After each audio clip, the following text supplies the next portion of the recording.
Soldering is another metal joining technique. Soldering occurs at temperatures below 840 degrees Fahrenheit. This means it occurs below the brazing temperature. Soldering is similar to brazing as it also uses a filler metal to join two metals. The filler metal used in soldering is called a solder. Much like in brazing, the solder has a lower melting point than the metals being joined together. We use two types of solder in soldering, soft solder, and hard solder. They are classified based on the temperature they melt at. Soft solder is a low-temperature tin-based solder, which means it melts at a lower temperature than hard solder. These are available in lead and lead-free options. Soft soldering is used for joining electronic components.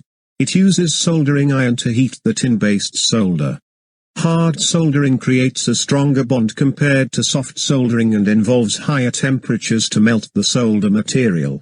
This material is normally brass or silver. It is similar to brazing process and requires the use of a blowtorch to melt. When we use silver as the solder material, hard soldering may be referred to as silver soldering or silver brazing. This method is used for joining copper tubes used in HVAC system because it creates stronger bond than soft soldering. One of the dangers of joining metal is poisoning.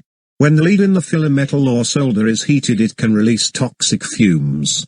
We will look into detail at the precautions to follow while joining metals in the next module. Welding, brazing, and soldering are metal joining processes used in industries for joining base metals. We join the base metals with the help of a filler metal. Filler metal fills the gap to join the base metals permanently.